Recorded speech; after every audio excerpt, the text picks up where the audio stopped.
Le vent soufflait fort ce jour-là, emportant avec lui les dernières traces d'une vie en pièces.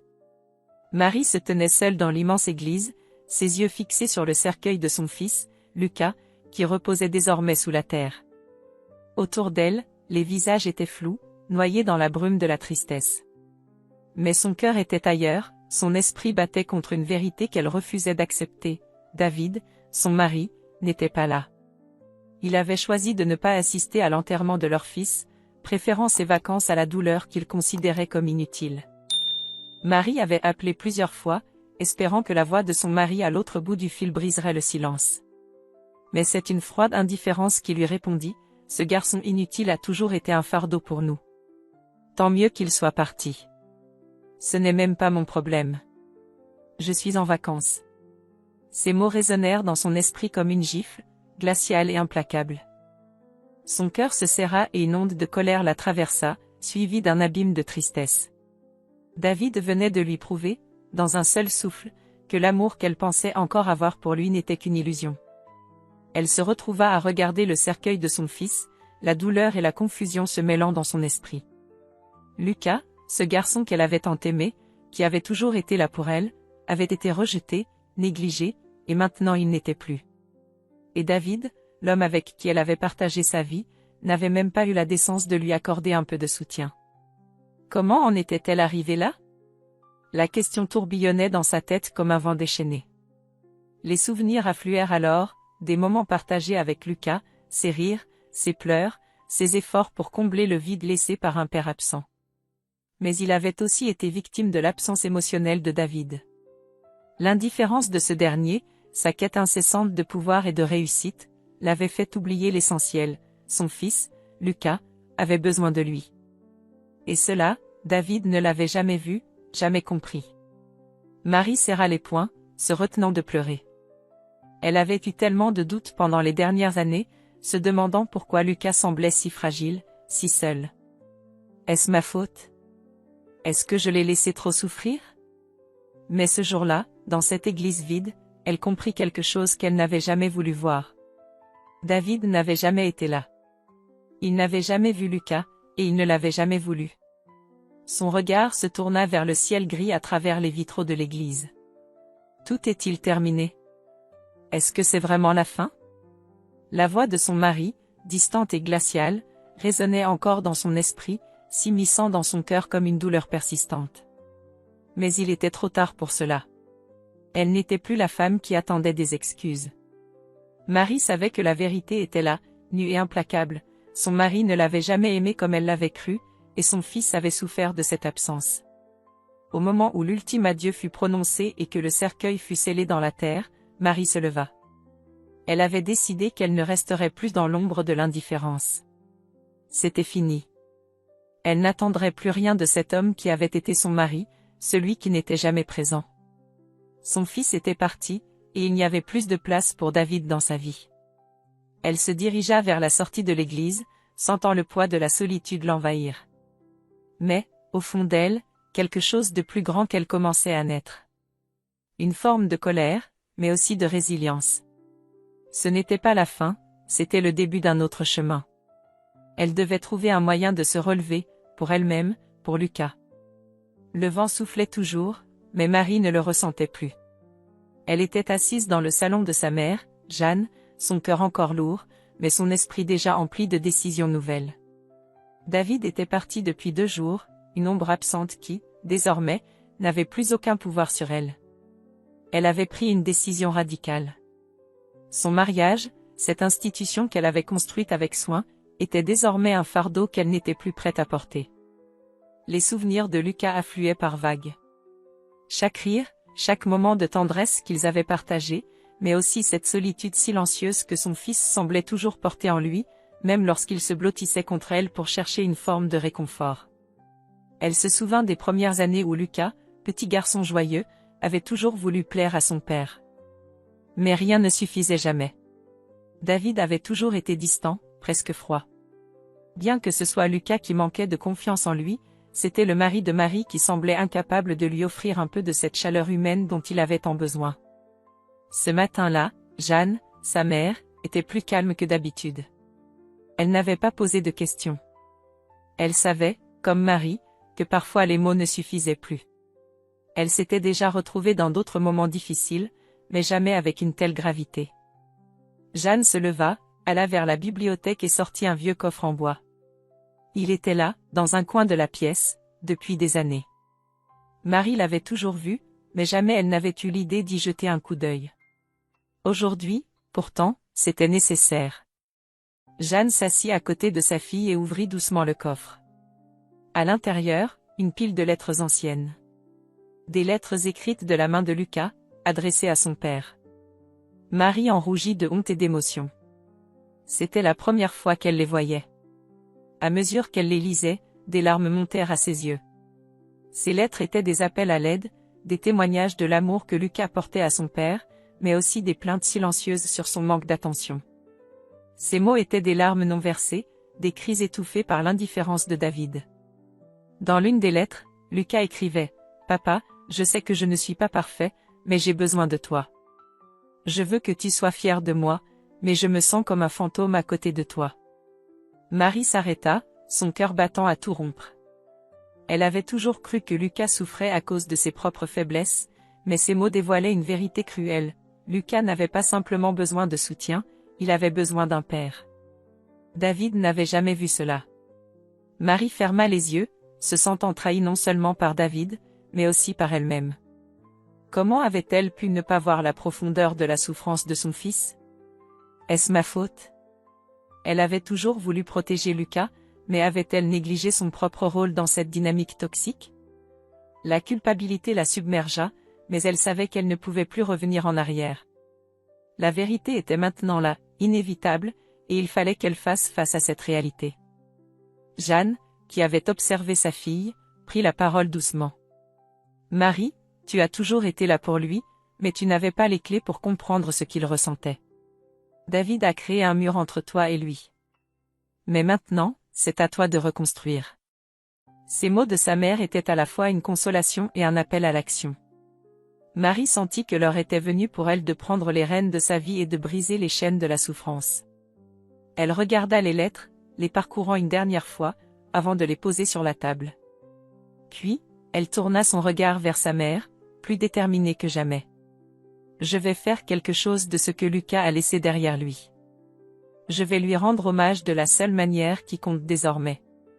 Il n'est plus là pour vivre cette vie, mais je vais donner à d'autres ce qu'il n'a jamais eu, une chance d'être vu et compris. » Jeanne sourit faiblement, mais avec une fierté évidente dans les yeux. « C'est la seule chose que tu puisses faire maintenant. Réparer ce qui a été brisé, pour toi et pour lui. » Le poids du passé pesait toujours sur ses épaules, mais un chemin se dessinait devant elle, incertain mais porteur d'espoir. Marie savait que la route serait longue, semée d'embûches et de doutes, mais elle avait pris la décision de ne plus être victime de son histoire. Elle allait tout reconstruire, à commencer par elle-même. Mais alors que Marie se levait pour quitter la pièce, une pensée fugace traversa son esprit, et David? L'homme qu'elle avait aimé, celui qui, en fin de compte, n'avait jamais été là. La vérité qu'elle venait de découvrir sur son fils avait ébranlé tout ce qu'elle pensait savoir sur lui. Mais pouvait-elle, et devait-elle, lui accorder une seconde chance? Ce n'était pas encore le moment de répondre à cette question. Il fallait d'abord qu'elle se reconstruise. Ce soir-là, dans la douce lueur de la lampe, elle prit un stylo et une feuille de papier. Elle écrivit son propre message, cette fois pour Lucas. Un dernier adieu, mais aussi une promesse. « Je vais me battre pour toi, pour ce que tu aurais dû être, pour ce que nous avons manqué tous les deux. » La première étape venait de commencer. Et Marie savait que, même si la route était semée d'embûches, elle ne serait plus jamais seule. Le silence pesait lourdement sur la pièce. Marie se tenait là, seule, face à la fenêtre, observant les ombres des arbres se balancer sous le vent froid.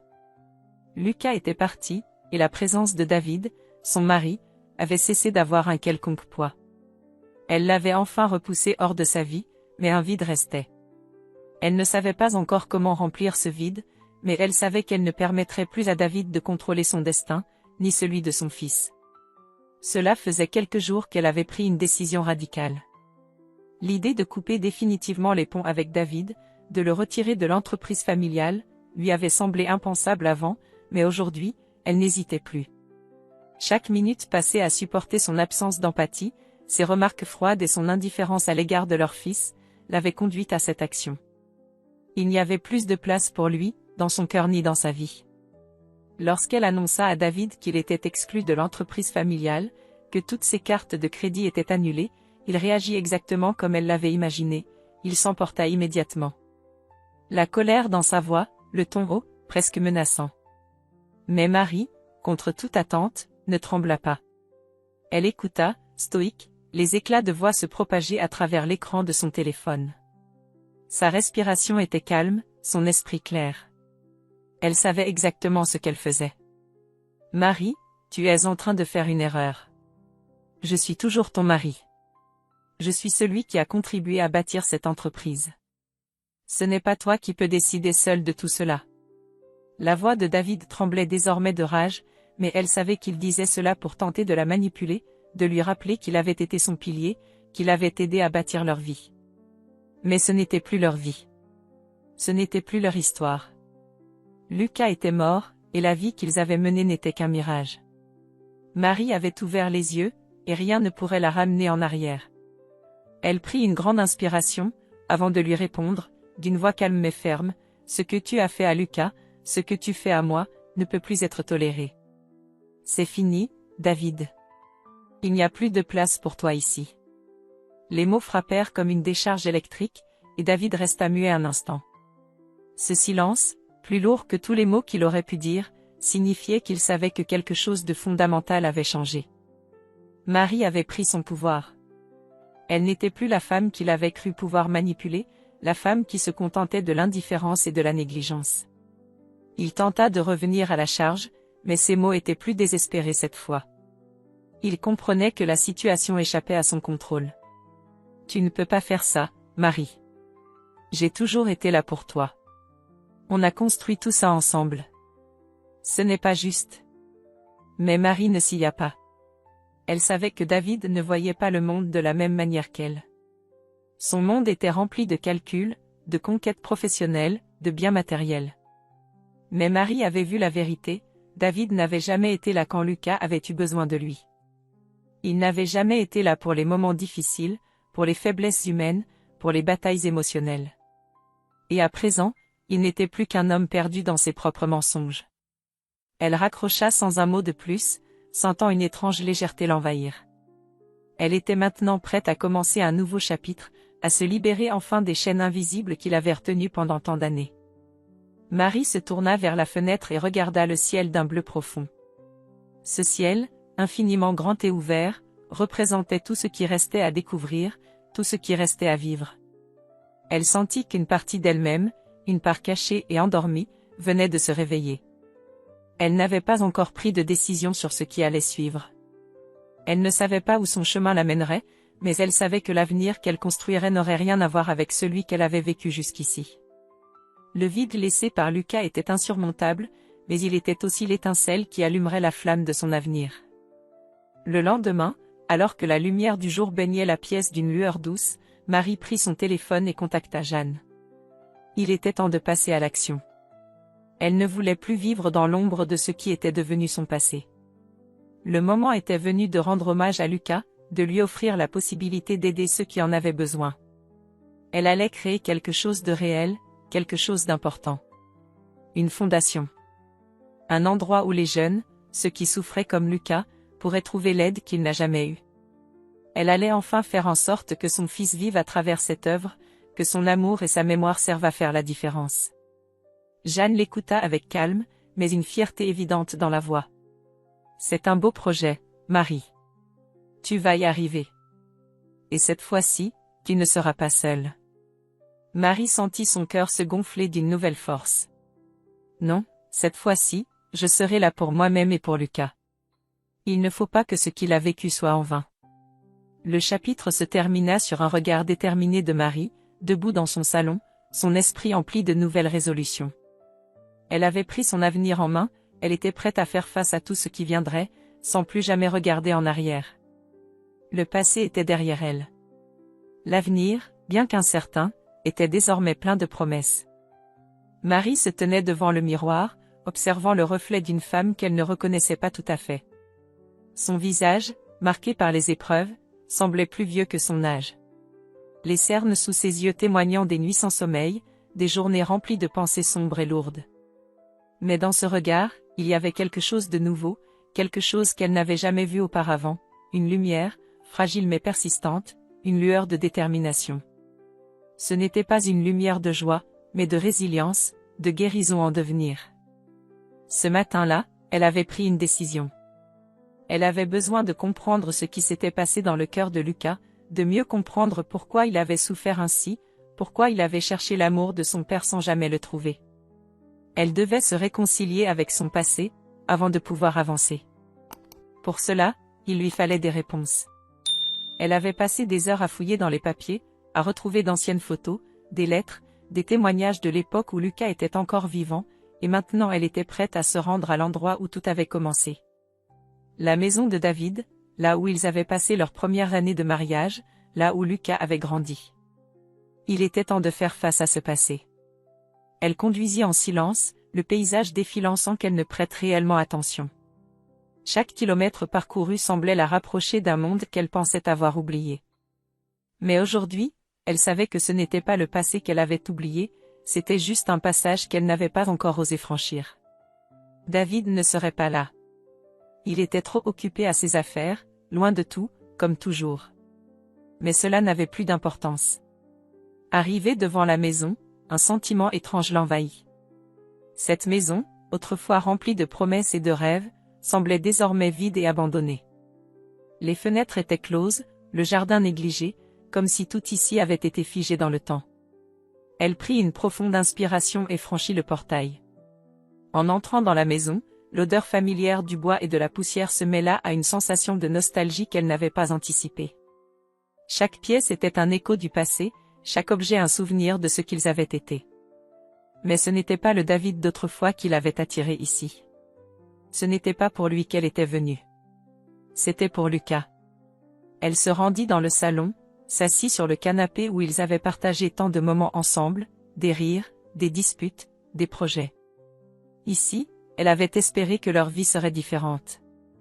Elle se souvint de ses premières conversations avec Lucas, de ses rêves pour lui, de ses espoirs de voir un jour son fils épanoui. Mais tout avait été entaché par l'ombre de David, par son absence émotionnelle, par son incapacité à voir son fils. Lucas avait grandi dans cette maison, cherchant désespérément l'amour d'un père, mais David n'avait jamais été là pour lui. Elle ferma les yeux et, pendant un instant, revit les scènes de son passé. Lucas dans sa chambre, seul, souvent. Il avait tellement essayé d'attirer l'attention de son père, de montrer qu'il valait quelque chose, qu'il pouvait être quelqu'un d'important. Mais rien n'avait suffi. David l'avait toujours rejeté, toujours ignoré. Ce rejet, cette absence d'affection, avait creusé un vide que Lucas n'avait jamais pu combler. Et Marie n'avait pas vu cela. Elle se sentait coupable. Elle se sentait coupable de ne pas avoir vu la profondeur de la souffrance de son fils. Comment avait-elle pu ne pas voir cela? Comment avait-elle pu croire que l'amour d'une mère suffirait à combler tout? Les larmes montèrent à ses yeux. Elle se leva brusquement et se dirigea vers la fenêtre. La douleur de la perte de Lucas était toujours là, mais aujourd'hui, elle se sentait prête à accepter ce qu'il lui avait fallu trop de temps pour comprendre. Elle avait été là pour lui, mais pas de la manière dont il avait besoin. Elle avait fait de son mieux, mais ce n'était pas suffisant. Elle n'avait pas compris que son fils avait besoin de quelque chose de plus, quelque chose que seul David pouvait lui offrir. Marie se tourna et fixa un vieux cadre posé sur la cheminée. Il contenait une photo de Lucas, jeune, heureux, avant que tout ne se gâche. Ce sourire innocent, ce regard plein d'espoir, semblait se moquer d'elle, lui reprocher de ne pas avoir vu, de n'avoir rien fait. Mais elle savait maintenant que la culpabilité ne la conduirait à rien. Elle devait avancer. Elle devait prendre ce qui restait de son fils et en faire quelque chose de concret, quelque chose de beau. Elle devait honorer sa mémoire de la meilleure manière possible. Elle sortit du salon et se dirigea vers le bureau. Elle ouvrit un tiroir et trouva un carnet. Un carnet que Lucas avait tenu pendant ces dernières années. Il était rempli de pensées, de rêves non réalisés, de notes, mais aussi de messages pour son père, des mots qu'il n'avait jamais pu dire. Elle commença à le feuilleter lentement, lisant les pages avec soin. Les mots de Lucas, écrits dans cette époque de souffrance, résonnaient dans son esprit. Il avait écrit « Je me demande si un jour quelqu'un comprendra ce que je ressens. Peut-être que je n'ai pas besoin d'être quelqu'un de spécial, mais seulement quelqu'un que l'on aime. » Les mots de Lucas frappèrent Marie de plein fouet. David n'avait jamais compris cela. Il n'avait jamais vu son fils comme un enfant qui avait besoin d'amour, pas d'admiration. Elle comprenait enfin ce que Lucas avait voulu dire, ce qu'il avait ressenti. Et elle savait, maintenant, ce qu'elle devait faire. Marie sortit du bureau et se rendit à la porte. Elle savait ce qui l'attendait à l'extérieur. Ce n'était pas la fin du chemin. Ce n'était que le début d'un nouveau voyage, un voyage où elle pourrait enfin honorer Lucas, et où elle pourrait réparer ce qui pouvait encore l'être. Elle se dirigea vers sa voiture, une nouvelle énergie la traversant. Le monde était vaste, et elle était prête à l'affronter, avec la mémoire de son fils dans son cœur. Marie était debout, devant la fenêtre de son salon, regardant le soleil se coucher lentement derrière les collines, son visage éclairé par une lumière douce et chaude. C'était la première fois depuis des mois qu'elle se sentait paisible. La fondation qu'elle avait lancée en mémoire de Lucas était désormais une réalité, et bien qu'il y ait encore tant à faire, elle sentait que son fils vivait à travers chaque action, chaque projet, chaque sourire des jeunes qu'elle avait commencé à aider. Les journées étaient bien remplies, mais la nuit, seule dans le silence de la maison, la solitude revenait la hanter. Elle avait appris à faire face à sa douleur, mais parfois, en son fort intérieur, une question persistait, est-ce que la route qu'elle avait choisie était la bonne? Et plus encore, David? Il n'était jamais très loin dans ses pensées. Il revenait dans son esprit, toujours un peu comme un fantôme du passé, avec ses excuses, ses promesses et ses regrets. Ce matin-là, son téléphone avait sonné. David. Un message simple, direct, je veux te parler. Il est temps que l'on discute de ce qui nous reste à faire. Je sais que j'ai échoué, mais je suis prêt à changer. S'il te plaît, accepte de me donner une chance. Elle regarda l'écran du téléphone, les mots de David tournant dans sa tête. Son cœur, qui avait appris à ne plus battre pour lui, commença pourtant à accélérer. La tentation était là. C'était exactement ce qu'il savait faire, manipuler, jouer sur ses sentiments, sur la culpabilité. Mais il était aussi sincère dans ses regrets, du moins, c'est ce qu'il semblait. Elle se souvint de toutes les fois où elle lui avait donné une chance, où elle avait cru en lui. Chaque fois, il l'avait laissé tomber. Et pourtant, aujourd'hui, il semblait différent, vulnérable, comme un homme qui avait tout perdu. Les souvenirs de Lucas, ces derniers mois de vie où son fils avait tendu la main à son père dans l'espoir de réparer leur relation, la frappèrent de plein fouet. Marie savait qu'il était trop tard pour Lucas, mais pour elle, était-il trop tard pour tout le reste?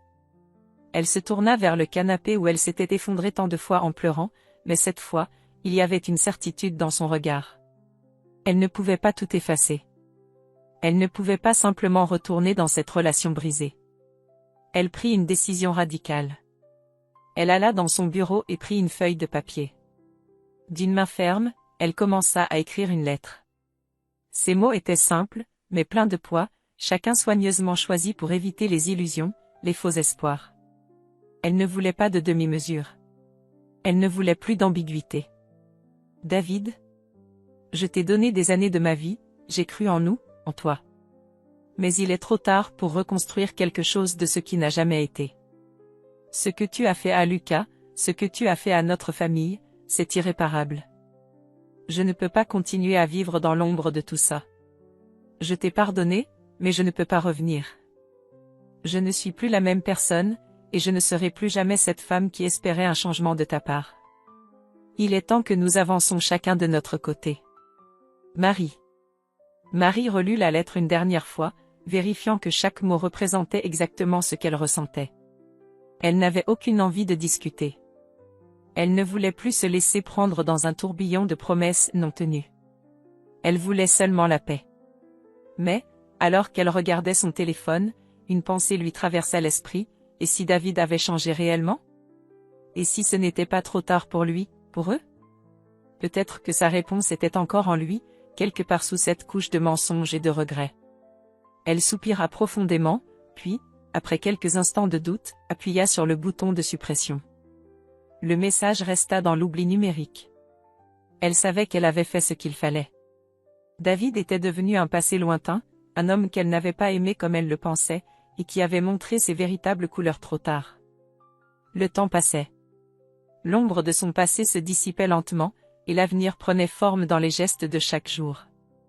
Marie n'avait pas besoin de plus de promesses. Elle avait déjà assez sacrifié. Elle avait, au final, choisi son propre chemin, un chemin de guérison, de résilience. La fondation prospérait, de plus en plus d'adolescents arrivaient chaque semaine, et Marie commençait à voir un impact réel, tangible, de ses efforts. C'était pour eux qu'elle faisait tout cela. Pour leur donner ce qu'elle n'avait pas pu offrir à Lucas. Le téléphone sonna à nouveau, un numéro inconnu. Elle hésita, puis décrocha. Une voix familière, mais brisée, répondit. « Marie ?» La voix de David était tremblante, presque irréelle. Elle ferma les yeux un instant. Elle savait que cette conversation n'allait mener nulle part, mais elle se sentait prête à écouter.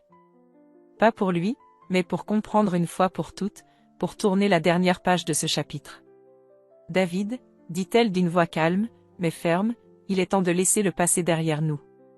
Je ne peux pas revenir en arrière. Mais je peux avancer, et toi aussi. » La conversation se termina quelques minutes plus tard, sans aucun autre mot échangé. Marie raccrocha le téléphone, un poids en moins sur ses épaules. Elle ne se sentait pas libérée, mais plus légère. Plus prête à vivre pour elle-même, pour la mémoire de Lucas, et pour les vies qu'elle allait toucher. Elle se leva et se dirigea vers la fenêtre. La lumière du matin inondait la pièce.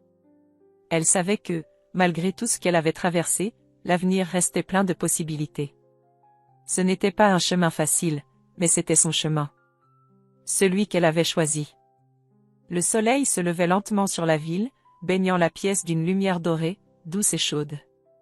Marie se tenait là, dans le calme de la matinée, regardant par la fenêtre, comme elle l'avait fait tant de fois auparavant. Mais aujourd'hui, il y avait une différence.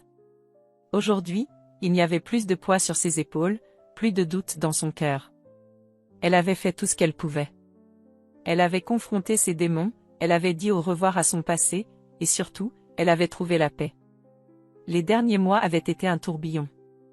Chaque journée semblait être une épreuve, une occasion de se reconstruire, de redéfinir qui elle était.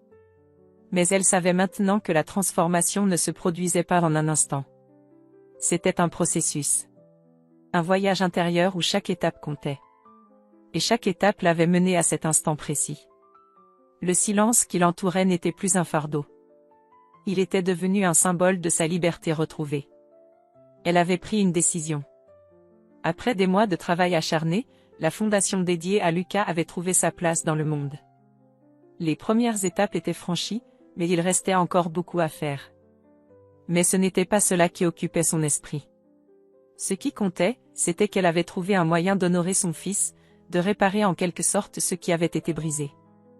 Elle l'avait fait vivre à travers l'aide qu'elle apportait aux autres, en leur offrant le soutien qu'ils n'avaient pas vu. Et à travers cela, elle avait trouvé une forme de rédemption, non seulement pour Lucas, mais pour elle-même. La sonnerie de son téléphone l'attira de ses pensées. Elle décrocha sans hésiter, comme si elle savait déjà ce qui allait suivre. La voix à l'autre bout du fil était calme, mais pleine d'émotion. « Marie, je t'ai suivie depuis le début. Ce que tu fais est incroyable. Tu as touché des vies.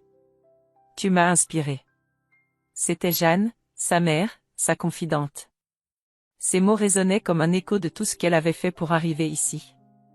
Chaque sacrifice, chaque moment de doute, chaque larme, tout avait mené à ce moment précis, à cette reconnaissance, et à ce sentiment d'accomplissement. Marie sourit, ses yeux brillants de fierté. « Je n'aurais jamais pu le faire sans toi, maman. Tu as été là quand j'avais besoin de toi. » La conversation se poursuivit, mais Marie n'écoutait presque plus. Ses pensées étaient ailleurs, centrées sur ce qu'elle avait accompli.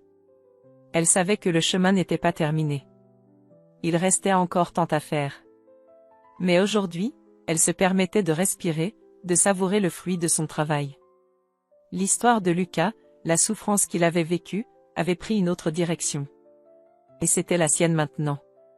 Leur histoire n'était plus une tragédie sans fin, mais une lumière qui se propageait dans le monde. En raccrochant, un calme absolu s'installa en elle. Elle se leva et se rendit à l'endroit où, il y a quelques mois, elle s'était effondrée. La pièce, autrefois pleine de souvenirs douloureux, semblait différente aujourd'hui. Elle était remplie de potentiel, d'espoir. Elle se dirigea vers la porte, le cœur léger. Chaque pas la rapprochait de la personne qu'elle avait toujours voulu être. Ce n'était plus une question de survie. C'était une question de vivre pleinement. Le vent soufflait à l'extérieur, mais à l'intérieur, tout était paisible. Marie se rendit au centre de la fondation, où les adolescents qu'elle avait aidés venaient chercher des conseils, de l'écoute, du soutien. Elle avait vu ces jeunes grandir, changer, se transformer. Comme elle, ils avaient traversé des épreuves. Mais tout comme elle, ils se relevaient. Et elle savait, au fond d'elle, qu'ils seraient les prochaines générations à changer le monde, à faire en sorte que des histoires comme celle de Lucas ne se répètent plus. Ce n'était plus une simple fondation. C'était une nouvelle vision. Une vision d'espoir, de guérison, d'amour inconditionnel. Ce que Marie avait créé n'était pas seulement une organisation. C'était un témoignage vivant de ce qu'il est possible de faire lorsqu'on se libère de ses chaînes. Lucas vivait à travers tout cela. Et Marie savait que, peu importe où elle irait, son fils serait toujours à ses côtés, dans chaque sourire, chaque avancée, chaque victoire. Alors qu'elle s'arrêta devant la porte de l'espace de soutien, un enfant leva les yeux et la vit. Il sourit, comme un signe d'approbation, comme une promesse qu'il était fier d'elle. Elle sourit à son tour, un sourire de réconfort, de paix. Elle avait trouvé sa place dans ce monde, et c'était exactement là où elle devait être.